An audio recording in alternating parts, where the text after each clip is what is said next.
So the last requirement for a seeker of self-knowledge is what we call Mumukshutvam.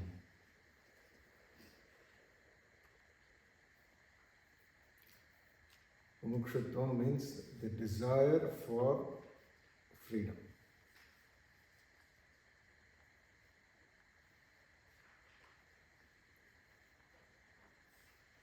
So desire for freedom from what?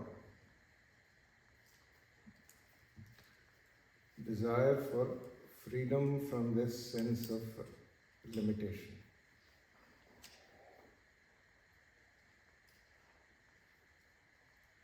So one should first recognize that I am suffering because of this limitation.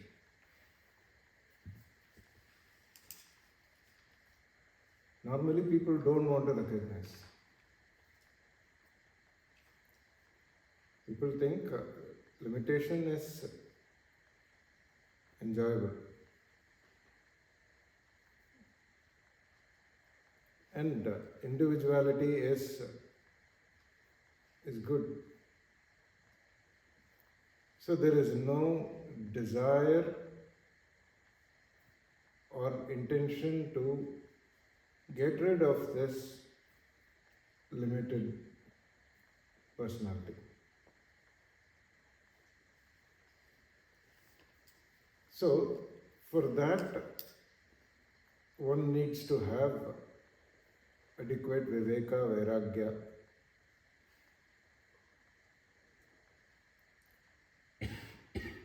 And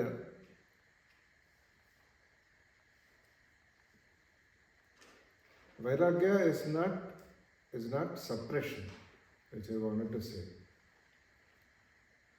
So sometimes being dispassionate or getting rid of or reducing one's cravings and longings, it may sound like it is suppressing.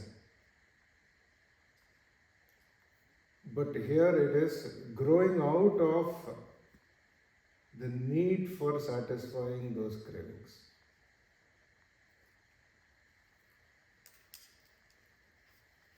So you slowly look through the limitations of those cravings and what is the trouble you are going through by trying to satisfy those cravings. And then you grow out of it. So Vairagya is growing out of one's cravings or longings. Like for example, so when we were kids, then we had craving for certain toys or teddy bear or certain playthings. But when you grow older, you don't have the same longing for playing with those. So you just grow out of that craving. So it is effortless. Even if you look at that, then it's not pulling you. If it is, then we need to take some help.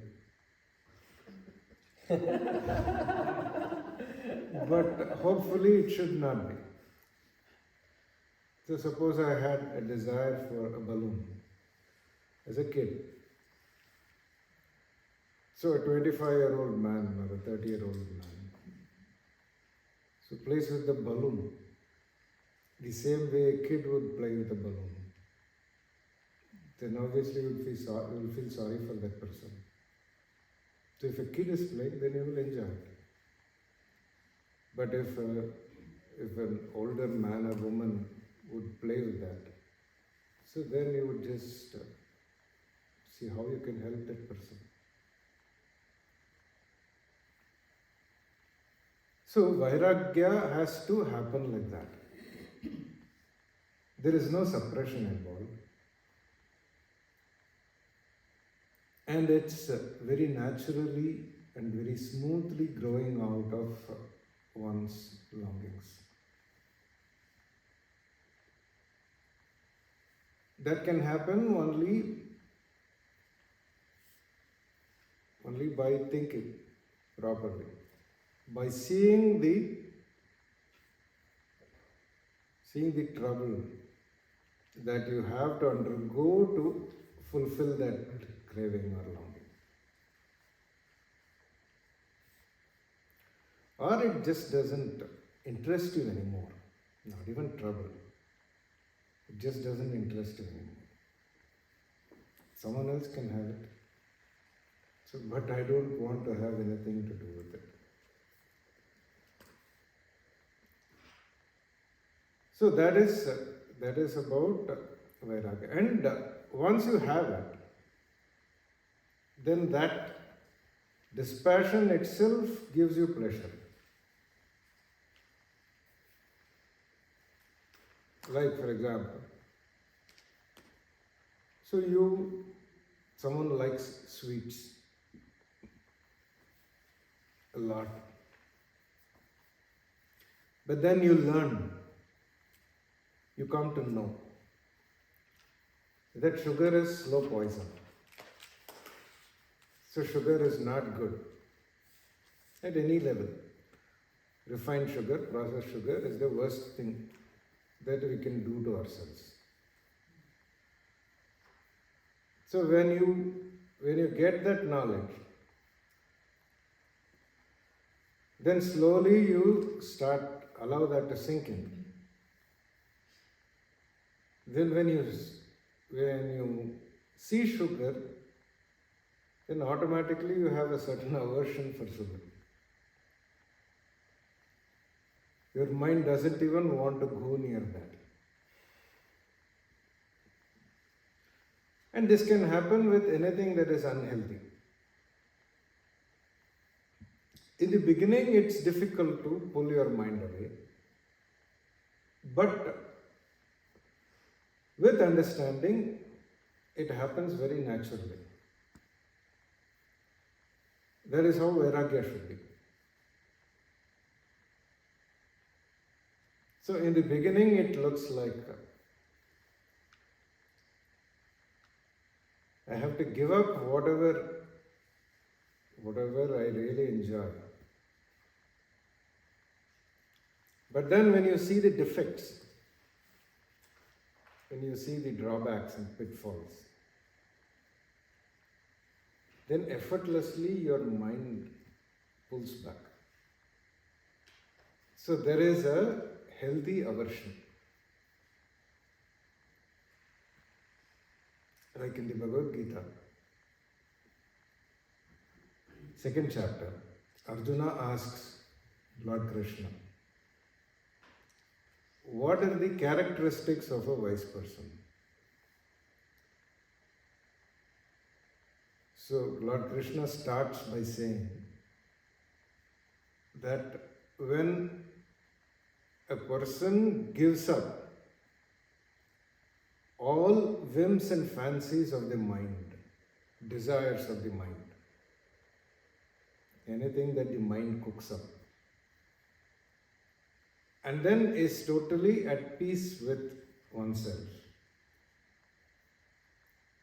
without lacking anything, then you recognize that person as a wise person. So for a wise person, it is not suppression at all.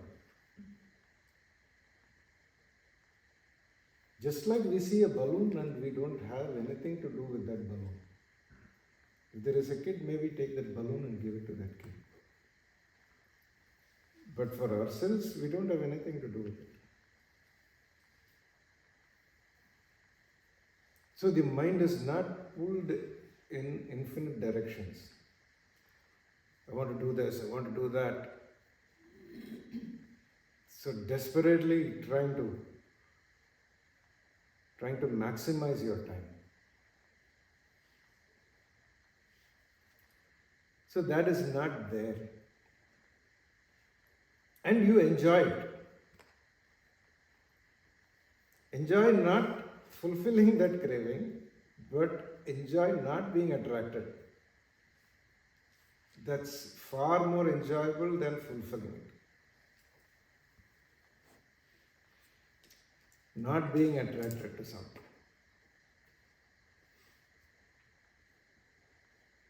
So, a mumukshu should have adequate dispassion, adequate vairagya, should see the limitation in pursuing a mundane life. And should have that desire for freedom. Mumukshu, the meaning, etymological meaning is moktumicha, mumuksha. Moktum ichuhu mumukshu. One who desires freedom. Freedom from limitation. Freedom from bondage. Freedom from sadness. If you want to have total freedom from sadness, then the only solution is to gain freedom. Gain moksha or gain knowledge.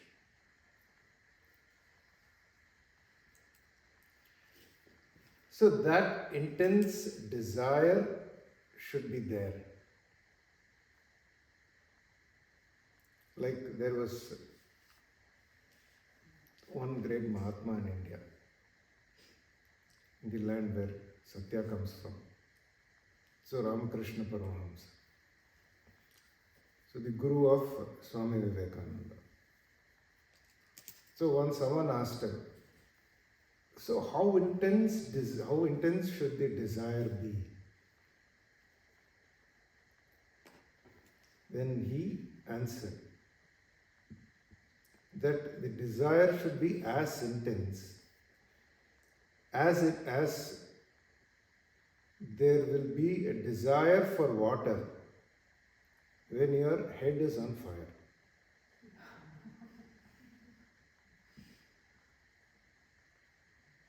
So at that point, you are not thinking about anything else. Just water. That is the only thing that is on your mind. So Ramakrishna Paramahamsa, so he came from a very rural. So he had this very simple way of explaining very complex ideas. So he said that should be the intensity of the desire that one has for moksha. Then, okay, so you have a desire for moksha. Then just the desire alone is not going to solve the problem. Desire is good, so it is a catalyst. So then you have to perform some action. So that action here is in terms of gaining knowledge or creating the desire for knowledge. The desire for freedom should be converted into the desire for knowledge. Just saying, I have the desire for freedom, I have the desire for freedom. And then keeping on chanting it like a mantra is not going to help. So that desire for freedom should be converted into the desire for knowledge. In Sanskrit we call it jignasa. So jnatum nichha jignasa. So a mumukshu should be converted to a jignasu.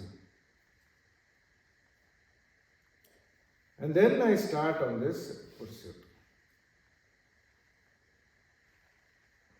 So this is how it works.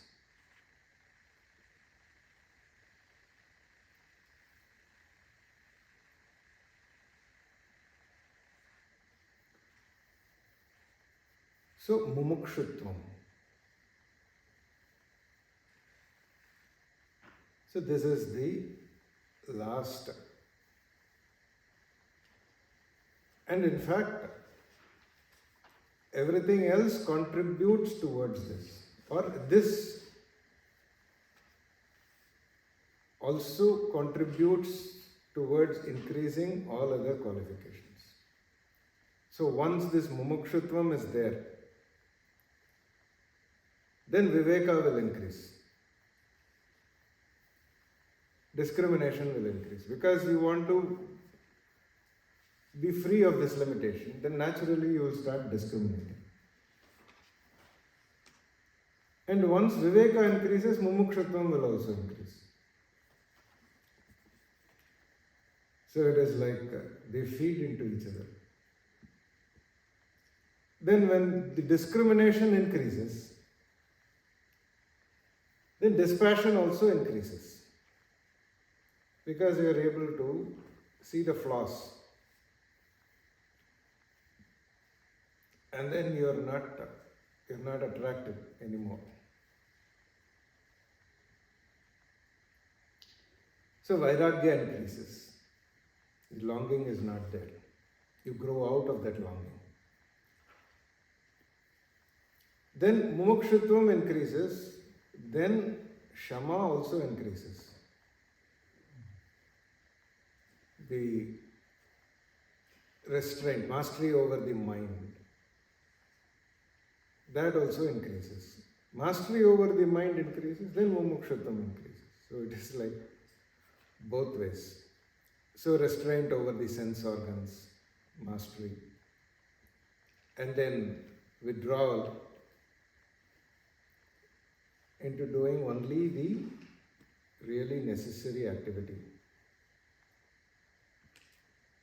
And then titiksha, ability to tolerate.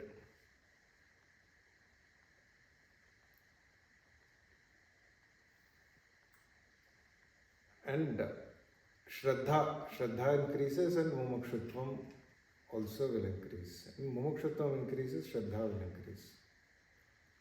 And then concentration, if you have, that's why I said, so if you want to increase concentration, then you should develop a love for the pursuit. Then automatically the concentration will increase. So samadhana will also increase. So Mumukshutvam is like a catalyst for everything else. That desire, that intense desire for freedom. That is not present naturally. Because ignorance is so strong. And I'm so stuck with this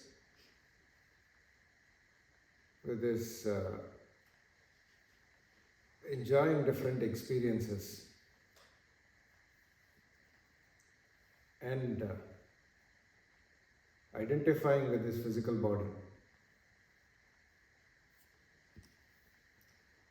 that even when someone asks,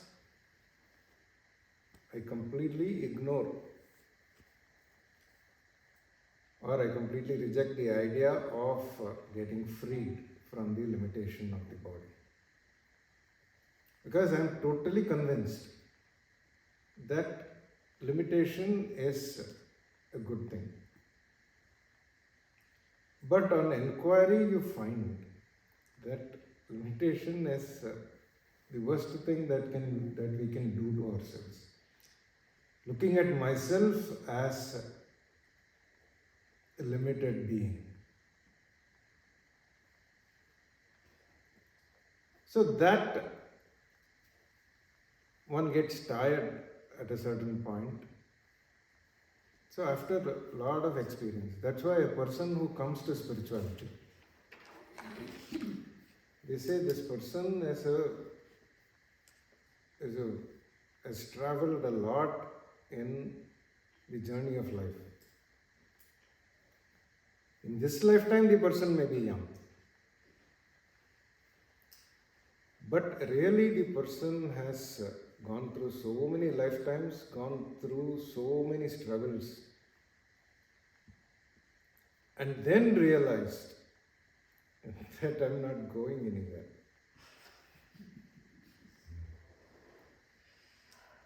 So, like a person, it seems, they say, when a child is born, when the child is just about to, is in the mother's womb, then the child struggles so much in the mother's womb. Just imagine, for us to be sitting in that position, fetal position, for months together. So how difficult it must be. And but people outside are enjoying. So they are celebrating that a child is going to come out. But actually the child is struggling. So it seems when the child is struggling so much, the child makes a very strong resolve in its mind that at least in this lifetime, I will work for freedom. I will not waste this lifetime.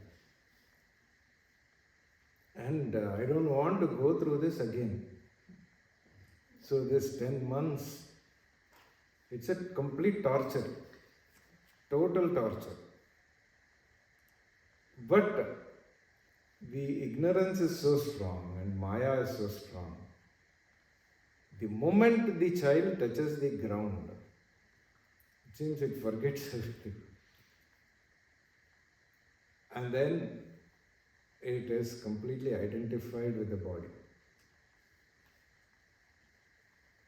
There is a story also, they say. We don't know how true it is. It seems there was a great master. And then he had a lot of students. And this person had some special powers. And so this person was old. And then he saw that his end was near. So he's going to die. And because he had some special powers, he saw that he's going to be born as a pig in the next lifetime. I don't know, if a person is going to be born as a pig, then what kind of a master he was. So, but still this is a story. So, he's going to be born as a pig. And then it was like disgusting even for him to think about it. And he called his students and then he said that this is what I see.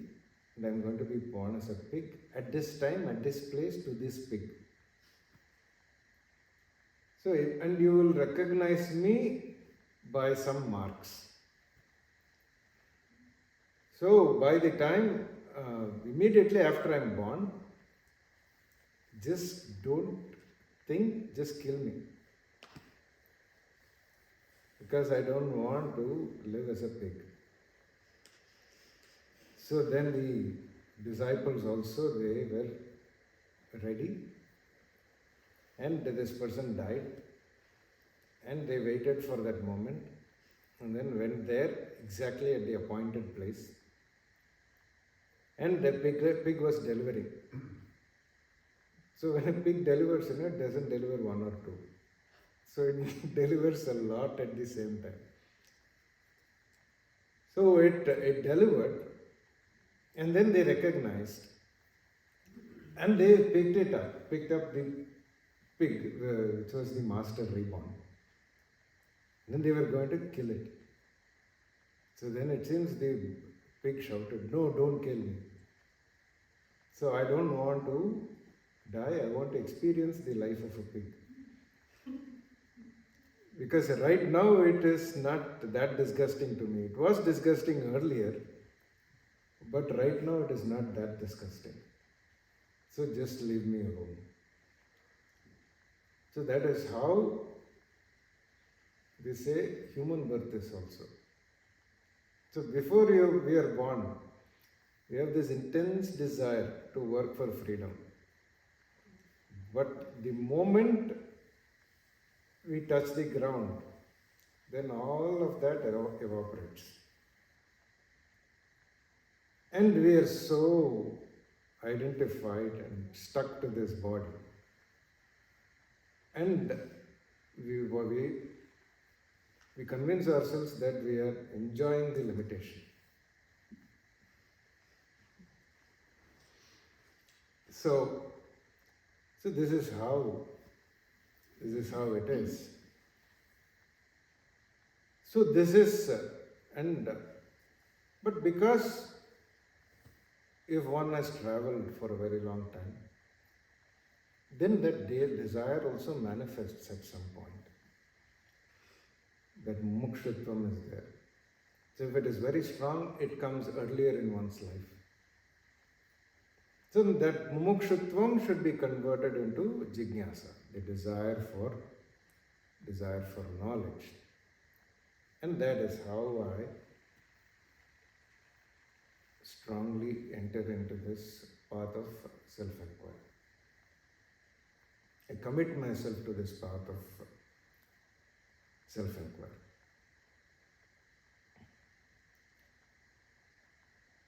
So this is about the fourfold qualifications: Viveka, Vairagya, and then the third one is called Shamadhi Shatka Sampatti.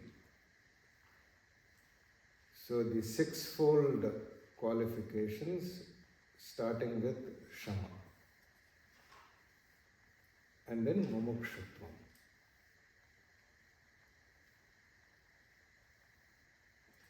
So for every spiritual aspirant, these are necessary. As I said, no one has all of these in full measure. So some Viveka is there, and then some Vairagya is there, and then all the rest have to be slowly increased over time. So we'll stop here, and then we'll come back and continue. Om Purnamada Purnamidam Purnat Purnamudachyate Purnasya Purnamadaya Purnamevavasishyate. Om Shanti Shanti Shanti. Hari